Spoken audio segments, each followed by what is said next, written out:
fueling projects or innovation projects requires a little bit of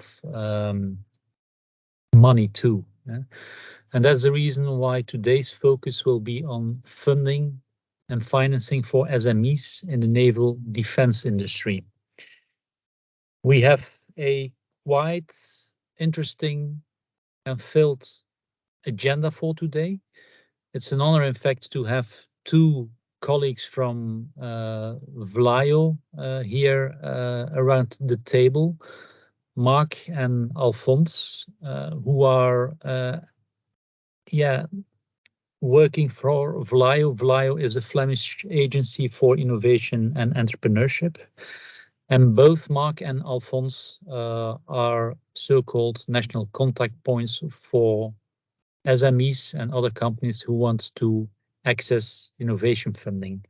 Mark and Alphonse, their specialization is mentioned, in fact, on the slide, and they are quite knowledgeable with regards to innovation funding in Europe and also innovation funding related to defense and other instruments from other organizations. Today, we also will have a few questions prepared just to set the scene. And we will ask you those questions through a tool called Mentimeter. And we will ask you later on to go to Mentimeter, and we will also guide you through it on how to do this. Yeah. And we just heard some echo while speaking, so that's the reason why I hesitated a little bit. So we will try to stop at 12:15 after some Q&A.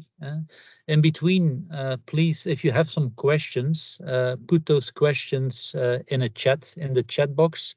As well, Grisha and myself, we will follow the chat box, and we will intervene from time to time to ask Mark and Alphonse the questions, because a 45-minute presentation from time to time has to be flavored with some naughty questions. So Mark and Alphonse, be prepared for some spicy interventions by the attendees here. But first, I can talk quite long, but I think that Marie from the Blue Cluster is better placed, in fact, to introduce to you the LEVIATAD project and what it aims for. So, Marie, please, I give you the floor for this short introduction on the LEVIATAD projects. Thank you very much, Mark. So, because I know a lot of the people joining today have already joined our co-working session, I'll keep it very brief, but I'll just quickly explain who we are and what we are doing. So the LEVIATAD program is a project that is funded by the EU.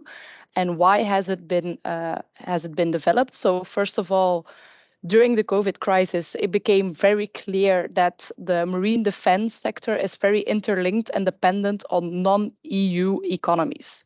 So this is a weakness we want to try and change. We want to try and make it more European and try and strengthen the European marine defense sector. Then also there are some other issues, such as fastly evolving electronic and digital technologies, the deindustrialization of Europe, and of course, there being a lot of competition preventing SMEs from entering the supply chain. So the main goals of the LEVIATAD program are firstly to strengthen the European partnerships and strengthen the European defense technologies, try and improve those. And then secondly, also to support SMEs in trying to join the naval industry or the marine defense industry market. And finally, we would like to arrive at a cluster for excellence in the naval defense in Europe. So that's the main goal of the LEVIATAD program. We're not doing this alone, so I am representing the Blue Cluster, but also the whole LEVIATAD consortium. We're not doing this alone. We're doing this with two Italian partners, so the DLTM and the NAVIGO, and then also a French partner, TVT Innovation, and lastly also a Croatian cluster joining us. Now, So I told you what the goal is of this whole project. Now, how do we want to do this? So earlier this year, we already did some value chain mapping to decide where the challenges and opportunities lie for SMEs in the naval defense sector, and we also did funding calls. So, but those have already been finalized, and now we arrive at one of the other tools we try to use to help SMEs in joining the marine defense sector, and this is the webinar. So the one you are joining today. Most people who have registered already know there are 3 webinars, but I'll just quickly go through why they have been defined and why we are doing those. So we actually asked SMEs themselves what their issues were in joining naval defense sector or the naval industry. And they told us that the main issues were, first of all, the difficulty in finding financing and funding. Not knowing where the challenges or the opportunities lie for them. So that's why we do the digital transformation webinar. It's supposed to help them define within the fast changing digital transformation where they can join or where they can find opportunities to join. And then lastly, because one of our goals is also to support collaborations within Europe, we also do a webinar focusing on cross-border collaborations. So please feel free to join after this one today, also the one on the 27th and the one on 4th of October. And also feel free to let other people know about our webinars that are still coming up. So this was a short introduction into the LEVIATAD project. Also, I just quickly want to ask, I have started recording this webinar. If anyone has any issues with this, please feel free to comment now. But we will be sharing the recording with you afterwards, so you can rewatch anything you want to rewatch. Okay, so this was it from my side. Thank you very much, Marie, for this introduction. If people do have already some questions, I referred to the chat, and please use the chat as much as possible for raising your concerns, questions, suggestions, and everything you want to add in to this meeting. So the main topic of today is the funding. What are the funding opportunities for mainly this sector we are addressing, and perhaps also slightly broader? But to give, in fact, also Mark and Alphonse a little bit a glimpse of who we have around the table, I have to switch to my colleague Grisha, and we have to switch to Mentimeter, where we will ask you a few simple questions. This gives us an overview of who we have around the table, and specifically also with regards to what your experience is with public innovation funding, what you think the hurdles are, and what type of instruments you used already. So here, Grisha is showing you the question. So are you familiar with public innovation funding? To answer this question, we ask you to go to the website menti.com, which you find on top of this slide, and register, in fact, for this online survey by entering the code 4851 6699. You will access and have the Mentimeter and have the possibility to answer this question. This is a very simple one. It's a binary answer we ask you. It is just yes or no. So just to give already Mark and Alphonse the insights, are we talking to knowledgeable people? Or are we talking to newbies? Maybe just to add on that, Mark, thank you for the explanation on Menti, but you can also access Menti on your phone if it's a bit easier for you, for example. Yes.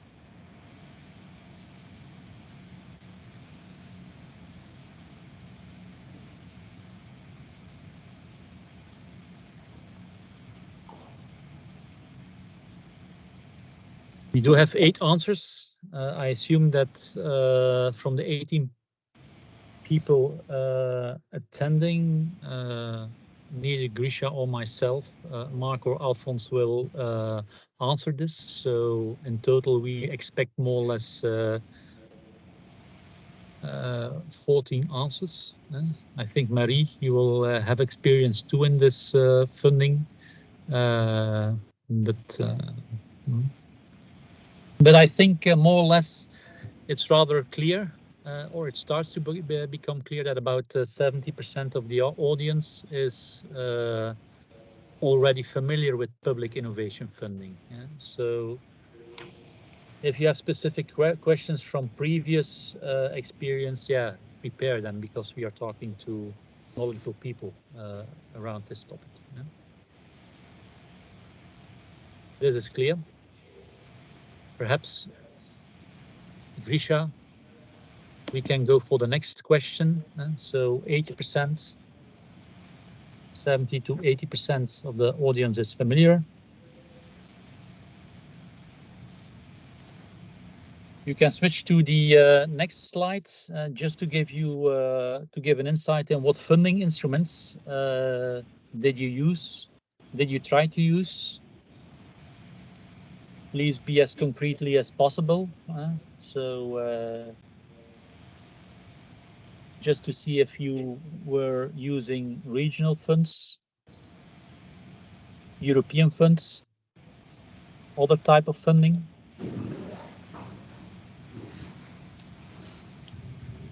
We expect a word cloud here.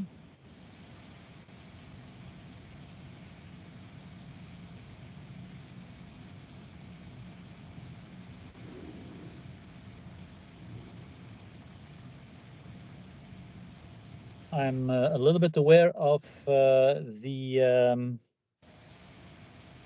funding scheme, not as experienced as Mark and Alphonse, but things like MFAF, FESR, FSE are for me not really familiar, but perhaps for people around the table here. Yeah, I think these are local fundings. Yes, that was my interpretation too, but mainly the F from France, perhaps, could be. So Mark and Alois, I will give you some more time to look at it, to see what if something is, yeah, there are some things you know, I'm sure, for sure. So this is a little bit the playing field here for this session. And then perhaps, Grisha, another important question is funding instruments and which, that's interesting. But then I think this is something where LEVIATAD, but also Mark and Alphonse are interested in. Yeah, what are the hurdles and the challenges? Because there's quite some money available, but what are the hurdles and challenges with which you are confronted when acquiring the public innovation funding?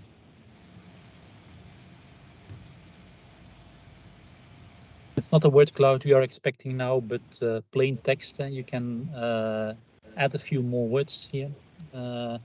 And it will be interesting, in fact, to see what the main challenges and issues were.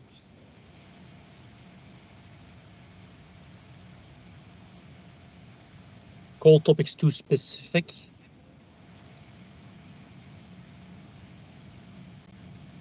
Bureaucratic efforts.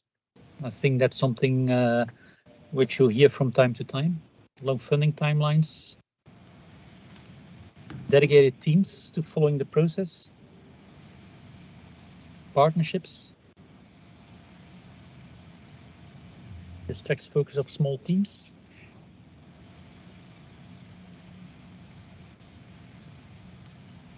Co-funding. It's always a hassle, in fact, for companies or other organizations to participate.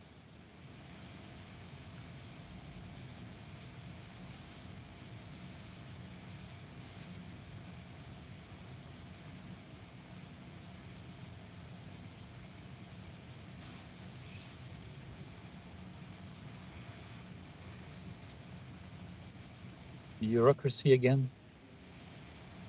Low success rates. Yeah.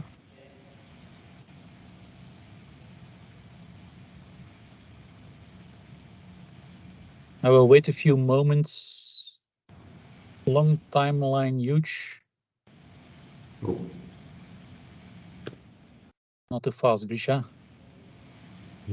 I'm sorry, I tried to scroll in the slide. But I see that's a challenge here. Okay.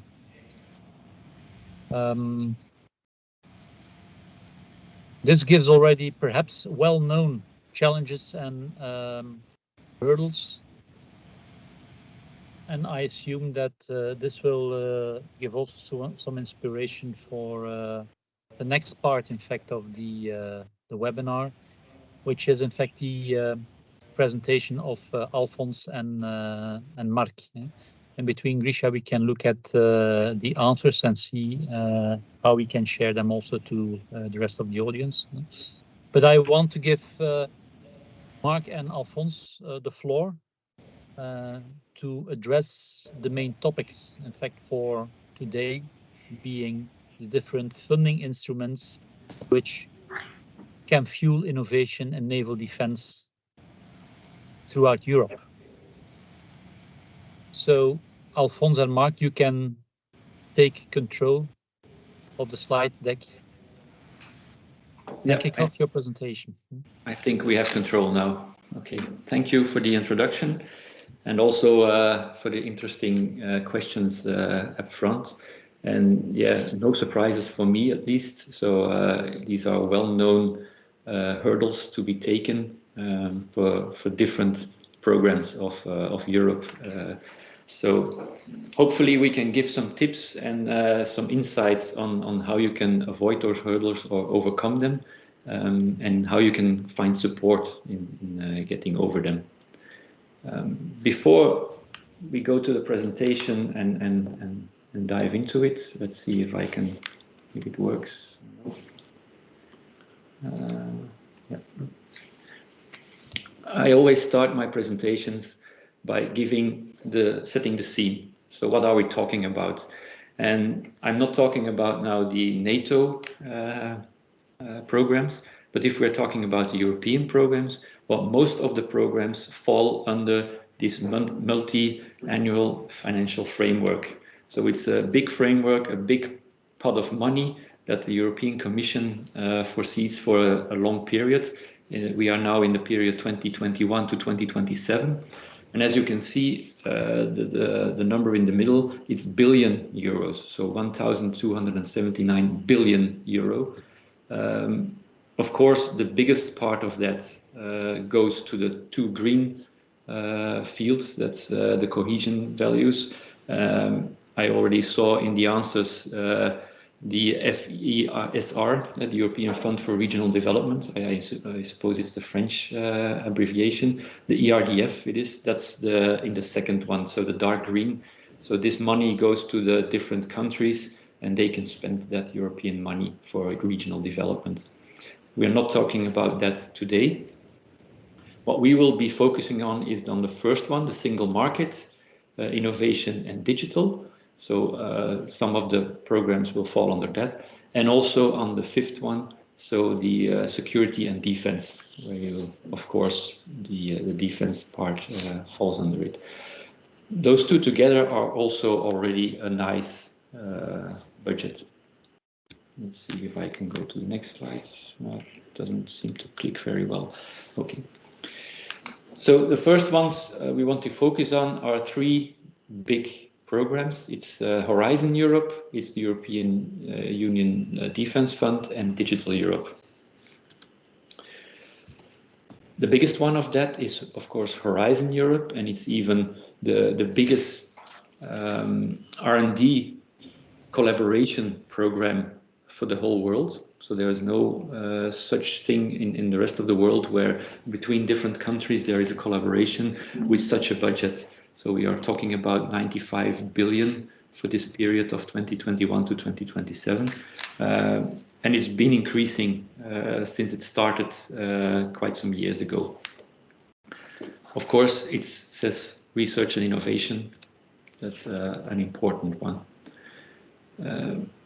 Something which might be confusing is that since the start of the European Defense program, the European Commission all of a sudden was putting this under the whole structure of Horizon Europe. Although actually the EDF has nothing to do with Horizon Europe. There are some similarities, but it's a completely different program, and even the budget is separate. So you might have seen this slide before. I just want to indicate they always take it as one, but it's a different program. So don't look at it as one whole. More important, what we will discuss today, or what we will show you, is in this pillar 2 in the middle. So you see there the cluster 3, civil security for society, and also the cluster 5. And Alphonse will give you some more explanation on that one a little bit later. What is very important is this is of course generic. So the themes which we find here are really based on these different clusters. So the topics are not specifically naval defense related. Even the defense part mostly is not the main guidance, because the whole Horizon Europe is actually more civil organized. But that doesn't mean that dual use is also allowed. So in a lot of these topics, you can also use the dual use, and the defense pillar can be attached to that. The same goes, and I haven't put a circle around it, but what is important also, especially for SMEs, is in the pillar 3. You see there the first block, European Innovation Council, because there you have one specific program for SMEs, and that's the EIC Accelerator. And this is a very important one also, which you can look into, because this is one of the only mono beneficiary programs within Horizon Europe. So you don't need a consortium there. You can apply as a single unit. So this can be interesting. The only negative effect there is that it cannot be too much defense related, because then the Commission will not accept it. So the main focus will have to be civil there, and partly dual use. This is also one of the reasons that we will not go too deep into that today. Just know that there is a possibility as a standalone company to also apply there. Now, bringing us to that, for the biggest part of this whole Horizon Europe project, and actually also for the EDF, you will need at least a consortium to apply. And this is because it's all collaborative projects. And this is minimum 3 independent legal entities. So this can be a company, this can be a university. So that's no issue. It just has to be a legal entity. And they have to be established in 3 different member states. Of course, you can have more participants in your consortium, but at least you need to have 3 from 3 different countries. And a region is not enough. So if you have, for instance, to give the Belgium example, if you have a participant from Flanders and one from Brussels, this is still one country. So it's only Belgium then. And of course, you can have more participants from one country, that's no issue, but just make sure that you have 2 from another country also. And then, as I said, there are some mono-beneficiary projects, but this is more to the limit. This is not the main type. What type of actions can you bring in? So there are 3 specific types of actions. We have the RIA, so research and innovation actions. So this is really from the more lower TRL levels, and they are funded up to 100% for the project. So the eligible costs will be funded up to 100%. Where the innovation actions bring us a little bit more up to the ladder of the TRL, and there the funding is up to 70%. And then, of course, you need to co-finance the rest. And then there is a third category, that's the coordination and support actions. Also, these are more funded to 100%, but that's more dissemination and bringing information to other stakeholders. So there's no research in that aspect. All of the calls will be categorized in one of these three domains, and this will then also put up what kind of funding you will get.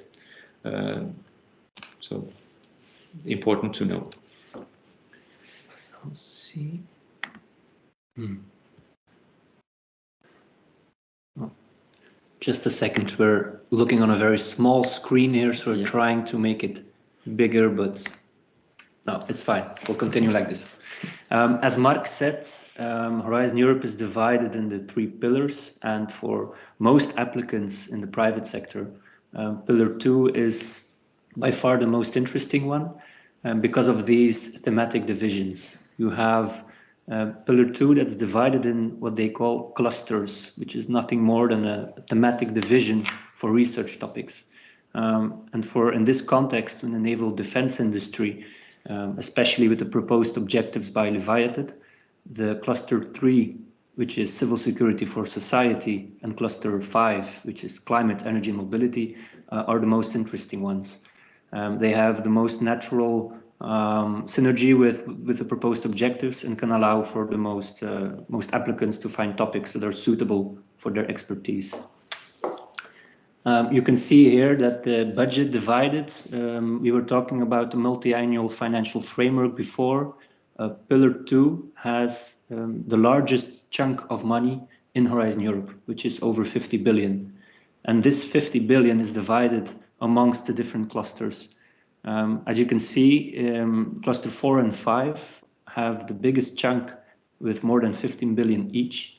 And then the other clusters, especially Cluster 3, they are smaller ones.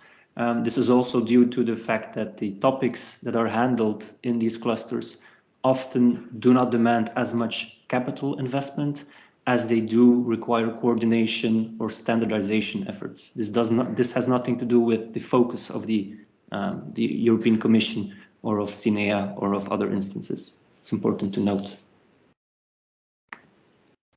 If we go deeper into Cluster 3, the Civil Security for Society, as you can notice from the name, it's a very broad thing. What does it mean, civil security? It's very broad in the sense that the topics are divided in themes that potentially do not have anything to do with one another. You have the management of external borders, for example, the fight against crime and terrorism, cybersecurity. These are all stakeholders which aren't necessarily involved with one another. And that is the case in almost all of Horizon Europe clusters and in almost all the pillars. For your information, I think the most useful ones are the increased cybersecurity and then the effective management of EU external borders. Why do I say the EU external borders? It's true that most of these are related to visa management, to cargo control, etc. But often ports are an essential partner, and IT systems communicating with ships, etc. is an essential part of managing the external borders. So from time to time, there are interesting topics related to Destination 2 and Destination 4. But it's perfectly possible in future work programs, we'll come back to that later, that there will be other topics relevant for your stakeholders in the other destinations. This is a small list of the current potential topics that are relevant for the naval defense industry in Cluster 3. This is a very generic list in the sense that we just selected the ones that are open or forthcoming at the moment. There might be some that are closed already that were a better fit, and it's perfectly possible that in future work programs there will be topics that have an even better fit than these. It's noteworthy that there are topics with a very focused content. So I think one of the answers to the question of what's the hurdle to access public funding, one of the answers was the call topics are too specified, they're too much focused, we don't have enough freedom, if I interpret it correctly. That is the case. Sometimes the Commission or other instances want an exact outcome of a certain topic. But also you have topics that are open. They are literally open topics. where you can apply for anything that hasn't been addressed by the work program, so as to give you enough freedom to address certain issues that you deem worthy. As you can see, I mentioned, for example, the communication systems. That's essential to both to the naval defense industry as to the civilian industry, so it's perfectly for dual use. It's the next to last one, the interoperability for border and maritime surveillance and situational awareness. These are very broad topics concerning communication systems where you can apply your IT expertise rather broadly as you see fit. They allow for a lot of freedom to operate. This is the case with a lot of topics. So make sure that you handle all the outcomes, but it's perfectly possible to address these things. It's just a list. It's nothing final. You can click on the title and it will bring you to the funding and tenders portal if you're interested. I guess the PowerPoint will be shared later. If you go on to cluster 5, the climate, energy and mobility one, it's again divided in different destinations. Most of them are related to energy and mobility. It's only a small destination that's dedicated to climate. Also interesting, it was also the case in cluster 3. You can watch the Commission info days on the different calls where they really go deep in all the separate topics. These can be really long videos, sometimes 7 or 8 hours. So if you are interested in one specific topic and you think this is really interesting, you can try and search the segment on the info day. These are all fully online without any account required. You can watch these and you can see what the Commission has to say for these topics. The interest in the naval defense industry related to these destinations, it's fragmented because one of the objectives was the decarbonization of ships. And as you notice that this is a very broad statement and it can be applied in various destinations depending on the call topics. So it's very hard to pinpoint the potential applications here. There are some I tried to digest. Usually they are related to the use of electricity, batteries or other electric systems. They are related to the digital systems like the last call here that are purely focused on the waterborne system, or they may include the waterborne system. So it's potentially relevant to know that you might be up against other consortia that aren't active in the waterborne industry. So it might be an interesting challenge and it's hard to see how they will match. Some of these that are, especially the ones that are focused on electrification of mobility, most of these topics are cornered in the battery sector on land use, be it stationary battery usage or electric vehicle usage or stuff like that. The most important one is the zero emission waterborne transport. It's a partnership dedicated solely to decarbonization of ships. It's important in the sense that they are fully dedicated to one of the objectives, and these are the current possibilities, and they will have the same funding or more funding in the future for similar topics. Yes, and we will speed up a bit because we have quite some slides to go. We will not explain all of the slides, but you will get them afterwards. But then you have a full booklet of possibilities, but I will just briefly go through them. So this was Horizon Europe. I will now focus a bit on the European Defense Fund. And I will not go into detail, but one of the important things is on the yellow arrow you see here. So it's the aim of the Commission to really encourage the participation of SMEs in this defense fund also. So you can quite find it back in the European Defense Fund. The way it is structured is that you have a research pillar, you have a development pillar, and then an acquisition. The acquisition is completely funded by the member states and on how they acquire, for instance, fighter planes and naval ships, things like that. But the research part and the development part is important for you. There is not a national contact point organization, but there is a national focal point organization throughout Europe. So you have the link here and you can find your local national focal point who can help you in the whole European Defense Fund. Now, how is it structured? There are different categories of actions defined. And as you can see here, there is a naval combat section, but there is also, and this is important for you also, an innovative defense technologies specifically for SMEs. So that's the last one you can see there. I have also put the link towards all the categories so you can get more details on what is really falling under these topics. As for Horizon Europe, also in the EDF, a collaboration is needed.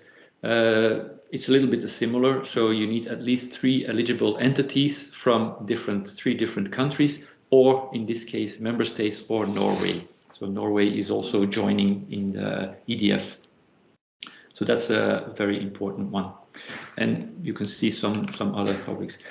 For some of the topics, and this is important to know, and there your national focal point can help you, is that you need some kind of security clearance.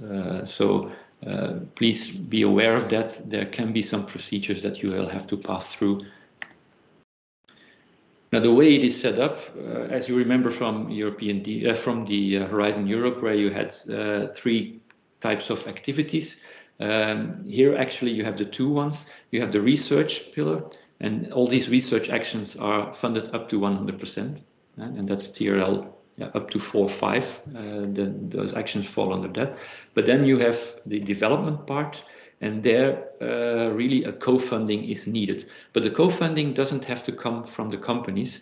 No, in this case, for the EDF, the Commission demands that the member states make sure that the co-funding is done. And this is important because your defense agencies in the different countries, they need to agree upon your proposal, and they need to back it up by a co-funding. So this is why it says that the support of at least MODs is needed for local funding. It's required. In Belgium, for instance, it's even more complex because there the Federal Defense Department will give a part of the co-funding, and then depending on where the company is coming from, if it's in Flanders, then the Flanders, in this case BLAUWE, will also give a part of the co-funding. But this can be established in every member state in a different way. Here to give you some insights on the past calls that have been already done. The European Defence Fund always works with 1 call per year. And it's normally somewhere in April you get the information on what is the content of the calls, and then May, June it is set open until the end of September, something like that. That's always a little bit the same. In this case, yeah, it was now deadline is to November 2023. But this is, of course, as I said, you need the buy-in of your military division. So especially in Belgium, there is the requirement that all consortia where there is a partner from Belgium, they need to apply to the National Defense Agency already in September. Otherwise, they cannot send in their proposal. I will come back to the different things later on. This was the work program 2023. As you can see, it was in a total budget of 1.18 billion. And you can see the different topics where to the bottom right, you also had the specific SME calls, so non-thematic. As Alphonse already explained also, it is possible, and it is also in the EDF. There is no topic defined, so you can really bring it bottom up. One important thing, and this is new since this year, is that EUDIS, so the European Union Defense Industry Scheme, or innovation scheme, they really are focusing on different tracks on bringing on SMEs more as a part of the EDF. And as you can see here, the 5 tracks, it's possibility to challenge your idea, empower SMEs, improve access to finance, migrate your innovation from civil to defense, so that's also an important one, and of course also test and accelerate your innovation. I will not go through all of them, but here you can see some more explanation on these 5 steps. So there are challenging your novel ideas. They do it through a hackathon. The technological challenge, there's also a possibility there. We have the innovation test hubs, that's to test and accelerate. So if you want more information, you can find it here on the slides. And this is what bringing civil to defense is the spin-in calls. So you can have already solutions which worked for civil, which might also apply for defense-related topics. And then empowering SMEs, a very important one. So there is also a funding for that, 89 million, which they will use to really bring more SMEs to the program. If you need more information, you have the QR codes. You can go directly to the website of the EUDIS. Certainly do that.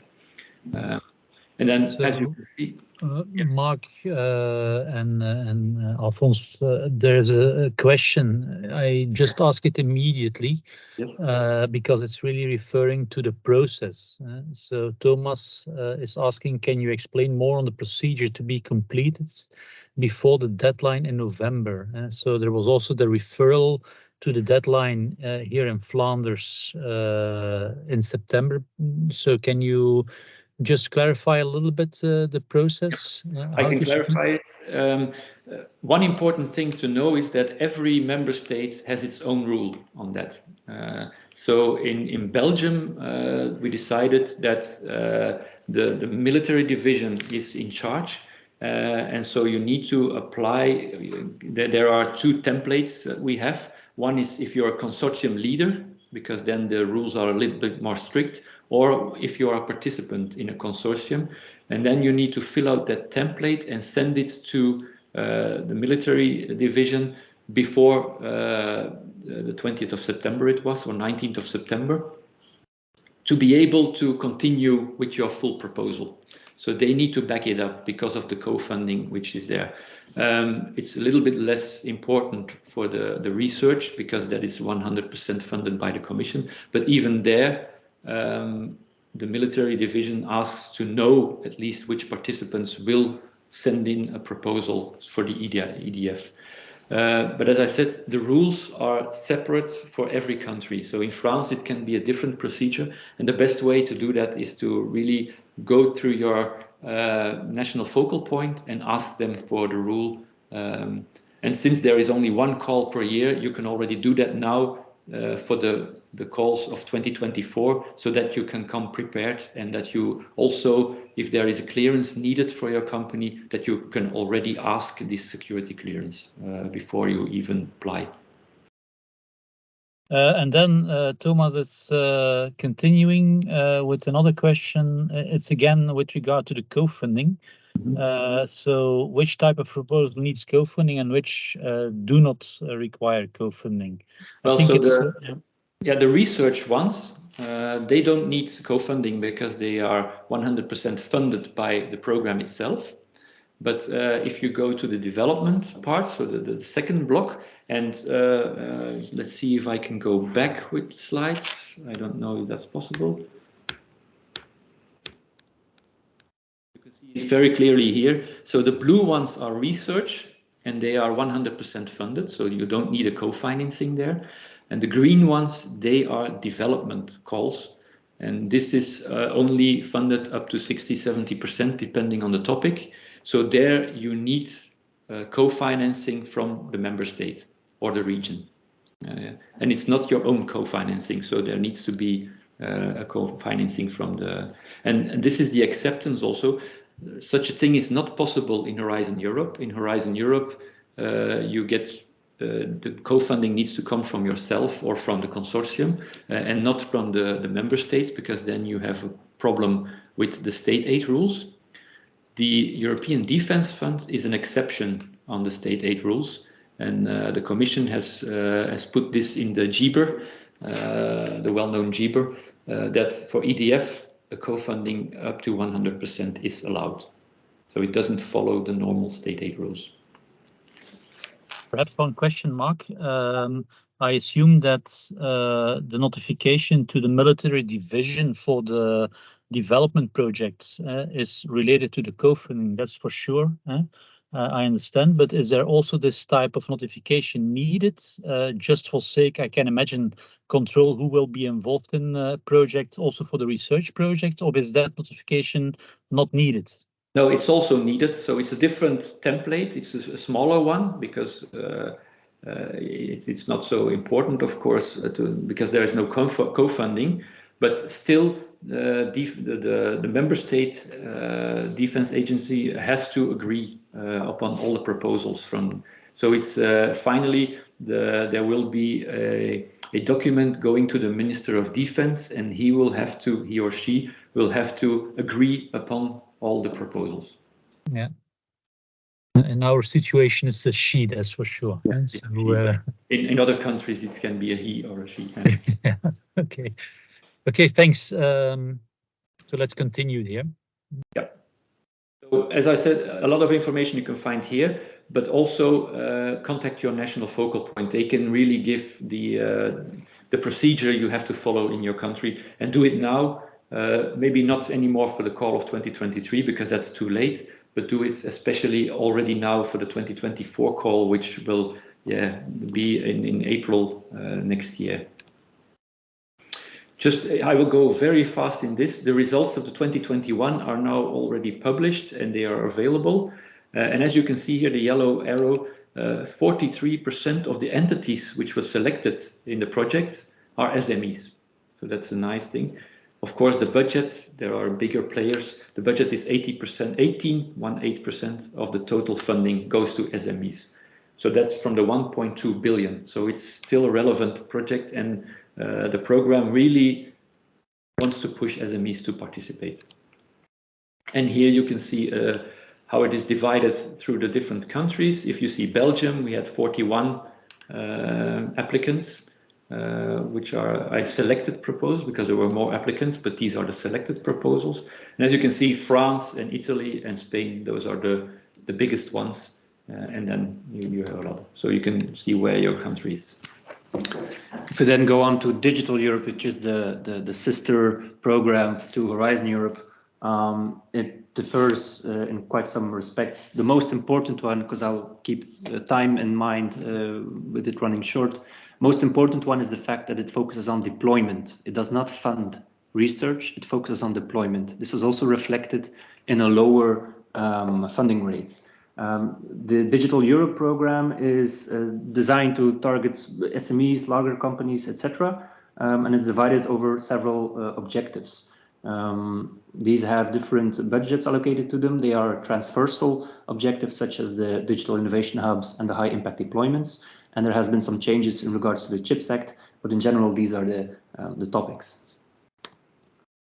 There are independent work programs related to these objectives. You can find these online as well. At the moment, they're managed by the European Commission. This might change in the future. For example, the cybersecurity will be managed by the European Cybersecurity Competence Center, but this is a system in setup phase. So this is, for the time being, managed by the European Commission.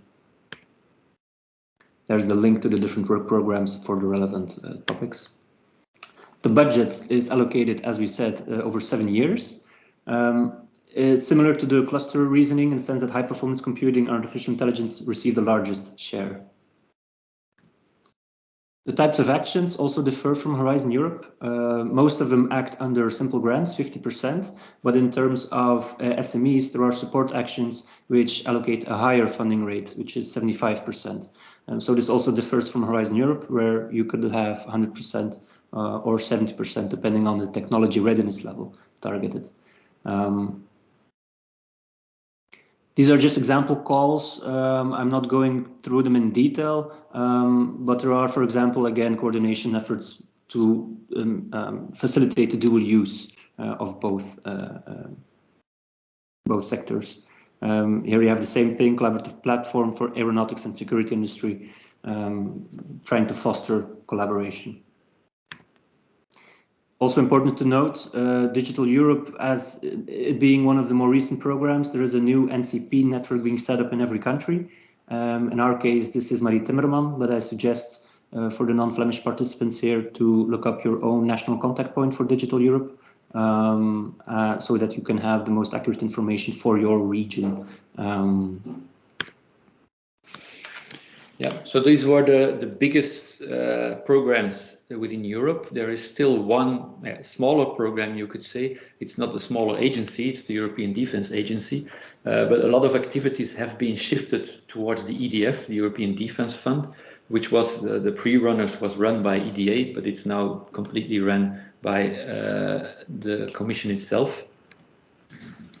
But important, what the EDA is still doing, so the European Defence Agency, are the research and technology CapTechs. And this is something which is not so well known, and especially your military division, so the military can help you there because they are involved in it. And these category B projects, it's called, it's really on a specific domain where a few member states or players from different member states, they say, okay, this is interesting. We want to do something, for instance, about naval industry, on security, or on another topic, which is defense related. And you can really bring bottom up a topic. And if you have enough support from different partners in the member states, then this can be a project which can be filed. So it's not that you have to wait or that you have to look at certain topics which are predefined. No, you can bring it bottom up. You just need to find partners in the different regions. And there is even an opt-in scheme. So once a consortium like that has been built, the other players in the member states can opt in to also join that consortium. And to give you an idea on the topics or on the pillars where they're working on, and you see here you have a naval systems and environment. So there are really, if you can join that group or if you can find out from your country who is participating in that discussion group, in that CapTech group, you can really bring your topics and see if there is anima to find a consortium and to make a project out of it with different players. So it needs a little bit more lobbying work on finding the correct partners, but it's a bottom up, so you can really bring any topic you want under those CapTechs. Might be interesting to focus on. And also here, a co-funding, most of the time a co-funding from the member states is needed. So you can find the eligibility there. So that concludes actually the most important European programs. Then, yeah, keeping time, just briefly NATO initiatives, because that's something new. So from NATO now we have, and everybody probably heard of it, the DIANA. So the Defense Innovation Accelerator for North Atlantic. I'm not going to read the whole text, but one of the important things is it's not just for big companies. No, it's exactly, they want to work with universities, industry, governments, and startups or SMEs. So they are also an important part of the DIANA program. And what they really want to do is foster this innovation and accelerate it. And the way they want to do it is by setting up projects or enabling players to set up projects, and they can do this through different test centers. And as you can see, there are quite some test centers. This is the map of June 2023. It can be that there will be new test centers in the future, but this is the start. And here you can see for each country where the test centers are, so you can also contact them and really see how they can help you on participating in this DIANA program. Also the link is given here. And sometimes it's linked to each other, but actually it's a different thing. It's the NATO Innovation Fund, NIF. This is also something quite new. It's actually like a venture capital, what NATO is doing, and it's 1 billion. Also Belgium, Flanders participates in it. So a lot of member states are participating in it and put some money in it. And it's really, they want to foster this science, technology, also all the STEM items, and they really want to bring this to a higher level. And here you can see in the text, it's a venture capital fund. There are different focus areas where they want to work around. These are the NATO focus areas. You can see them here. So especially if if your ID falls in one of these domains, it can be quite good to follow this. And the best thing to do, because that's actually prerequisite, is to connect yourself, and you see the link there, the second link, connect, because there you can really, make yourself noticeable into the whole project or into the whole NIF fund. Just do this. It doesn't cost you anything to register already, but then you get all the information, and then you can see if your project or if your ID can be funded by this fund. So this is also an important one.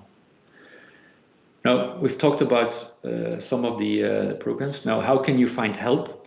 Well, this is specifically for Flanders, but it's also accountable for all the member states. So national contact points are established throughout the whole of Europe, and they all work through minimum standards and guiding principles from the Commission.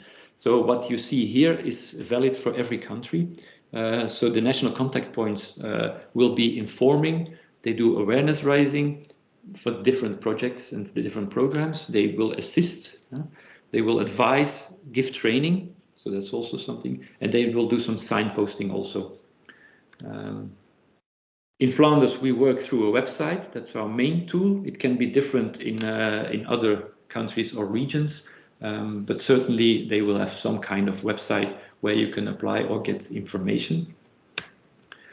And one important task of the NCPs is also to find synergies within the union programs. As we explained today, there are different programs.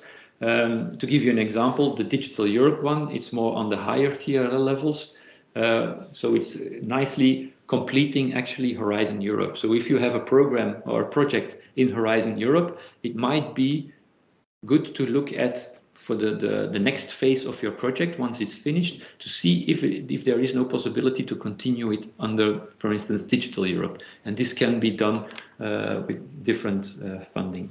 But here also the national contact points can help you. And we know, of course, there are a lot of programs within Europe. We only gave a selection of a few because it's more defense related now, but there are quite a lot. And to make it helpful for you and to give an overview, there's a website which we created in Flanders, but it's open to the whole of Europe, actually the whole of the world. You can just simply look up any keyword. You can see through a selection on the left side, if you're an SME, you can already mark that, and then you will get an information on the different programs and clicks towards the websites of the European Commission on which programs might be of interest to you. You can find the first information, and even if there is, this is then only for Flanders, of course, if there is a national contact point, you will have the link, but this you can do in your own country also and find the national contact points of that program. This I will skip, but that's in Flanders, our team. So we're a small team, but we give a lot of guidance.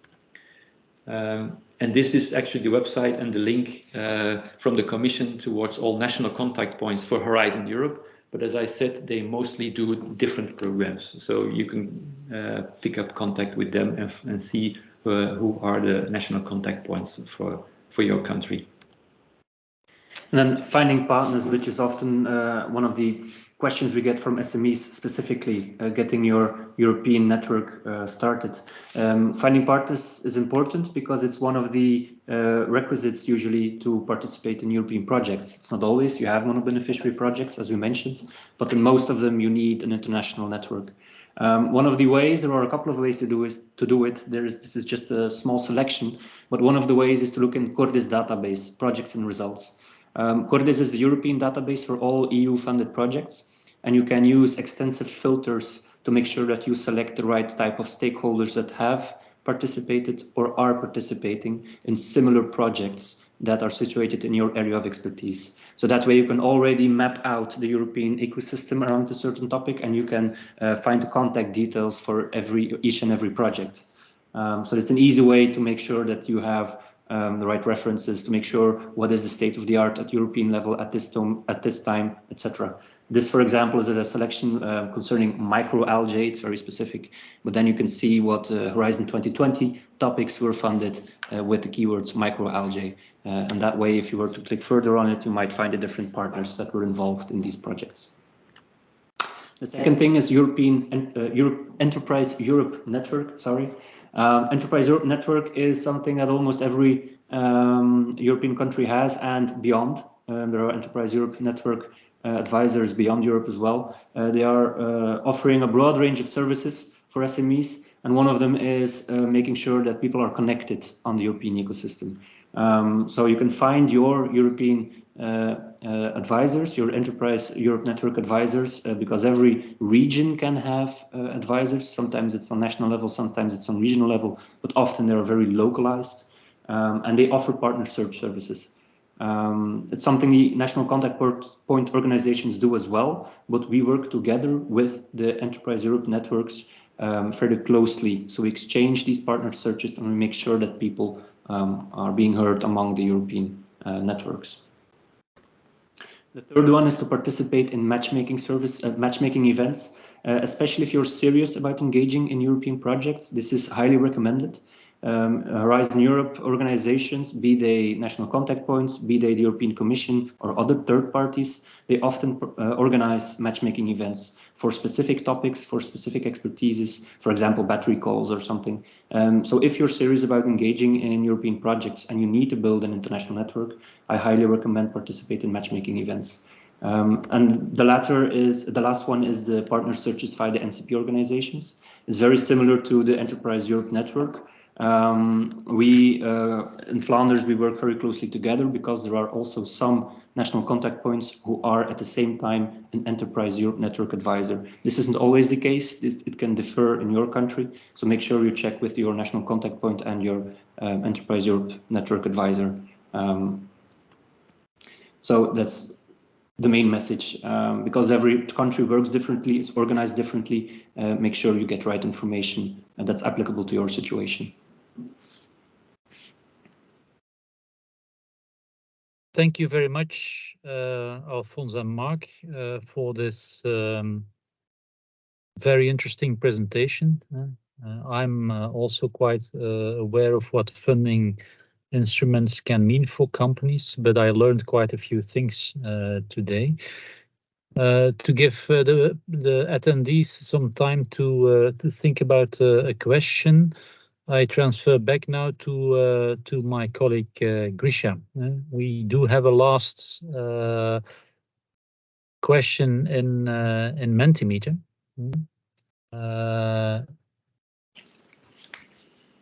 So yes, and we saw an overview of some funding mechanisms.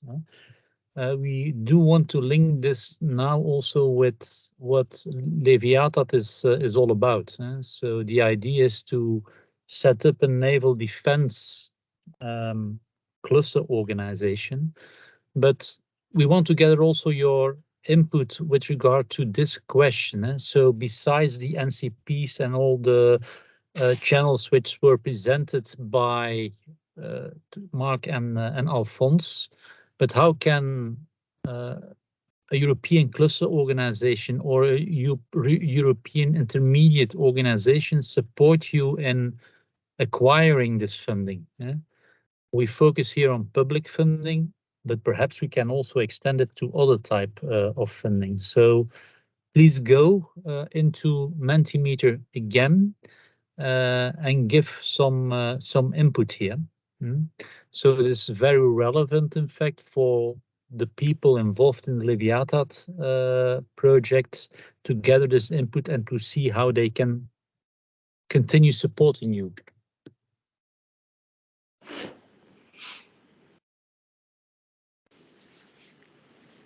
Perhaps it requires some time to reflect on this, but it's quite relevant to the organizers of this activity.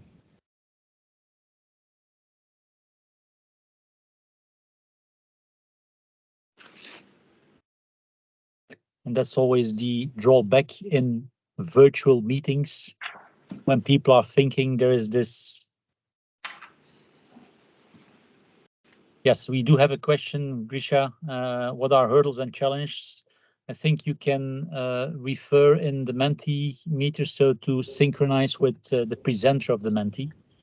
And there must be some button.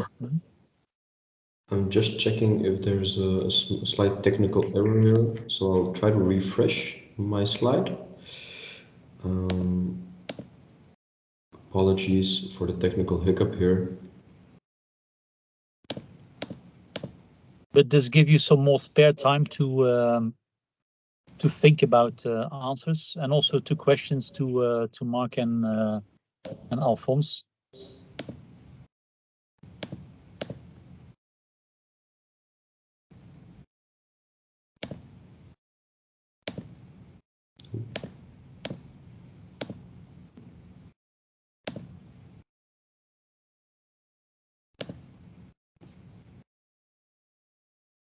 There we have Mentimeter again. Does it work?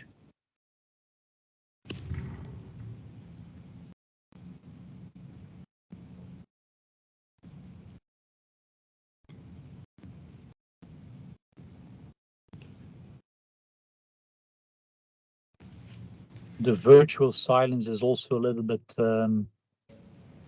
stressy, but I know that everybody is thinking. So no, it's not working, Grisha. So what I suggest, in fact, is if you have some answers to this question, please just put it in the chat. So that's another channel to provide answer here. And in between, perhaps I can ask from my side, Alphonse and Mark, a question which popped up in my head when listening to the explanation of the NATO Innovation Fund, and the fact that it's regarded as a venture capital fund. So what then pops up in my head, does this mean that in comparison to the other VC or private equity funds, that NATO is taking equity then, or is this? Well, the exact structure, because it's only being set up quite recently, so it's not active at the moment. It still needs to be activated, which will probably start somewhere next year. But in the meantime, there are still discussions ongoing between the member states and NATO on how it should really be set up, and what all the prerequisites and how the whole, what limits there will be, and how it will just be managed. So it's not fully crystallized yet.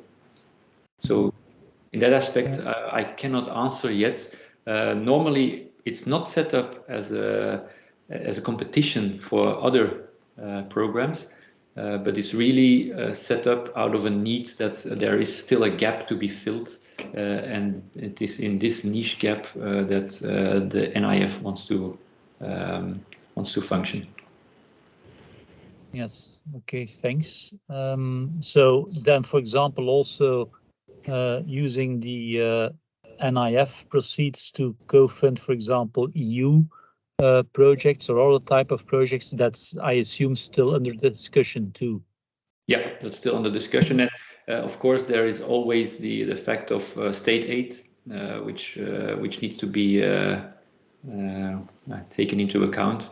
So it's not just possible to bring in other public funds. No, that's clear, because when being familiar with EU funding, this type of co-funding and the state aid rules are from time to time causing some nightmares, but that's for everybody here around the table. But that's the same in every European country. Yeah, I know. I'm looking to the audience. So I do not really see questions popping up in the chat, which means that the explanations of Mark and Alphonse, or perhaps also the introduction by Marie on LEVIATAD, was completely clear. or you're still digesting and thinking about specific questions to raise. Is there anybody, please, you can also raise your hand, and then we can, yes, we can, we will send the presentation for sure, and we will also, you will find also the contact details of Mark and Alphonse, although perhaps not relevant for non-Flemish people. I assume they can send you also, or refer you back to people in your region. But you can also send it to Marie and ourselves if you have some questions. But are there some urgent topics which are popping up or mushrooming in your brains currently? Please, you do have still some time to ask the questions. Yeah, we know that it's a lot of information to digest, so just take a look at it afterwards on the presentation. All the links are also active in the presentation, so just follow the links and you will get more information. Are there specific organizations of people here around the table who are currently elaborating on proposal, a project ID, or just want to initiate in this process? Normally, when you see the body language, you can address somebody in the audience, but that's the problem. We can't see this now. Maybe I can give one other comment, which was maybe not said so clearly in the presentations, is that, of course, you can be a consortium leader, and that's a lot of work, and maybe for an SME, that's too much to do. But if you can be a partner in a consortium, then the workload is a lot lower, and so your efforts as an SME is a lot lower. And it's especially on this that, for instance, the European Defense Fund is focusing, that you can really hop on and serve on the work and the quality of really bigger partners that are then the consortium leader. So if you can find those consortia, this is always a good step up to do the first introduction into European programs, and with lower effort.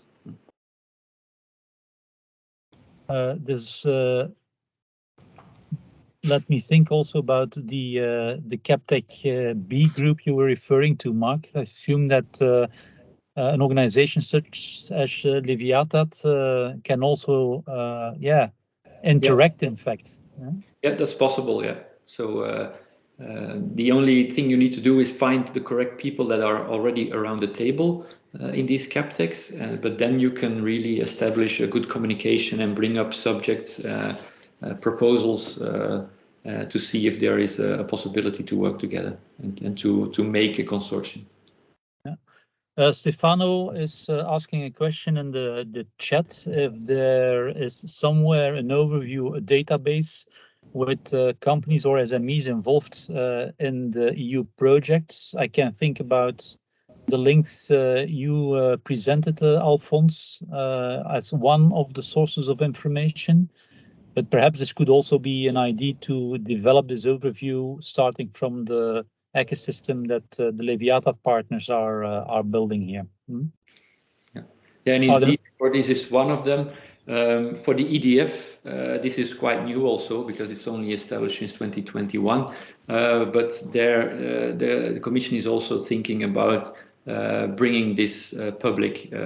So there, of course, since it's sometimes confidential information and also it's military and security related, it's not always given free on who are the partners in the consortia. But at least one of the things which can help is your national focal point also there.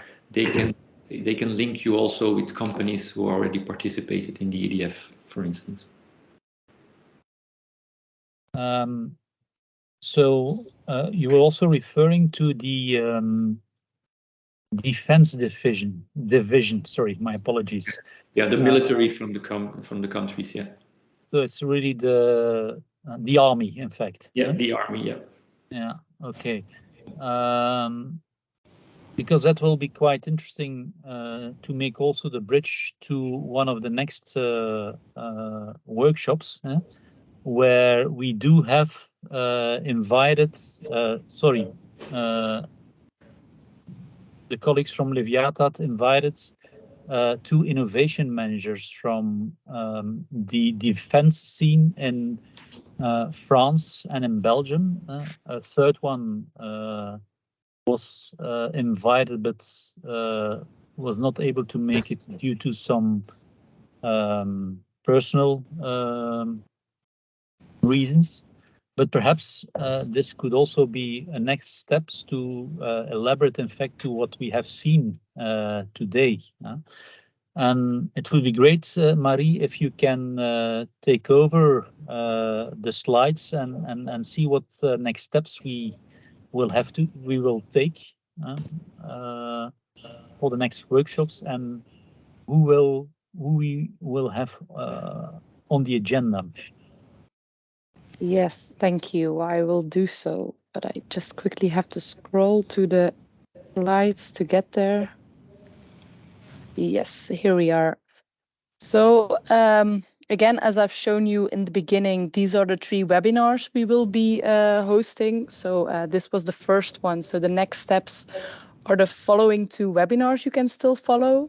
As Mark also mentioned, we have invited 2 navies to come present to us their views on specifically the topic of digitalization. Of course, those can be indeed contact points for you in the future, but also they will have a lot of interesting things to tell us about the challenges and maybe the opportunities for you within digitalization and marine defense. So that's one of the main topics of the next webinar. I hope to see you all there.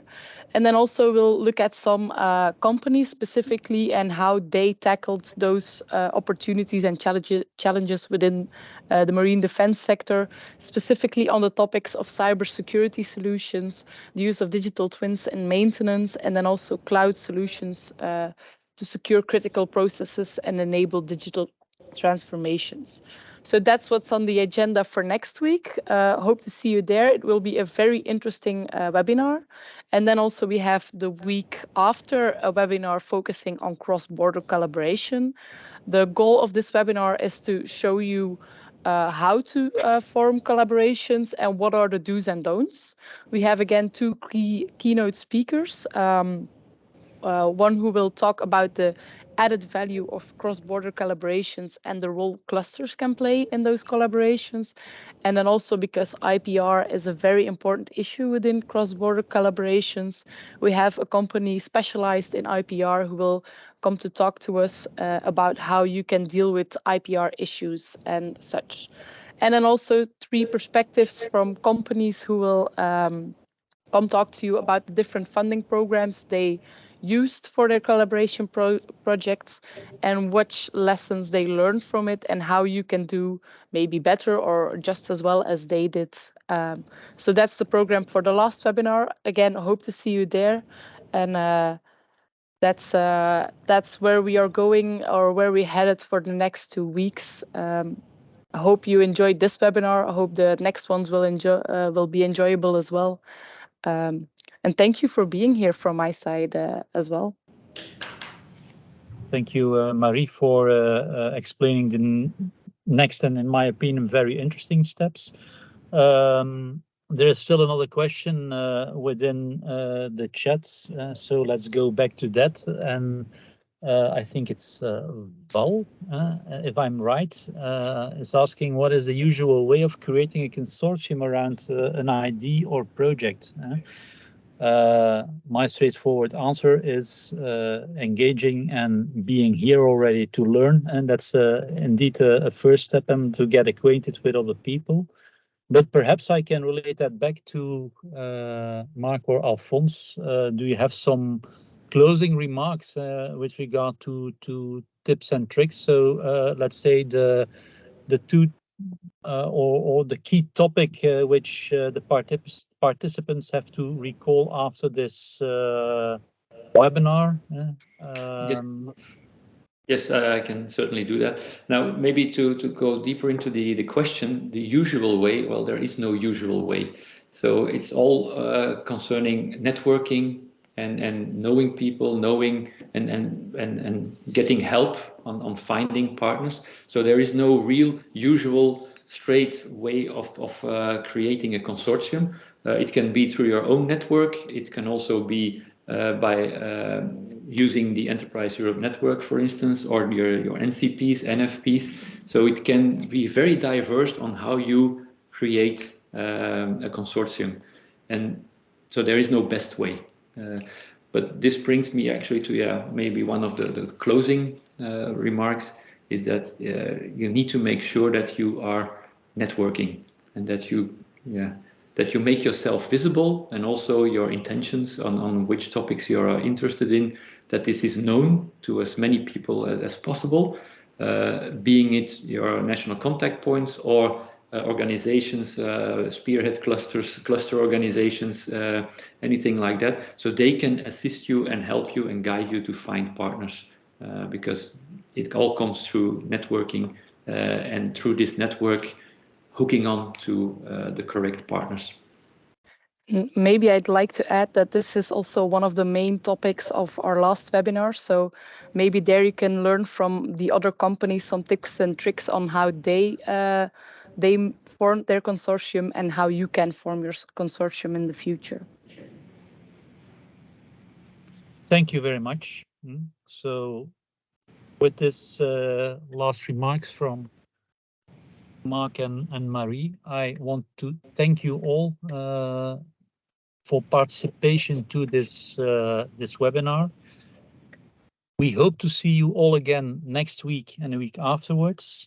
In the meantime, if you can invite other people who you think could be interested in this topic too, please forward the invitation. It's the idea to build a full ecosystem in this domain, and the ecosystem has to consist out of quite a few stakeholders. So please forward also the invitation. So thanks again. Hope in Belgium that everybody here enjoys his or her lunch, and also throughout Europe. And we hope to see you again next week. Thank you very much. Thank you. Bye. Bye-bye. Bye. Bye.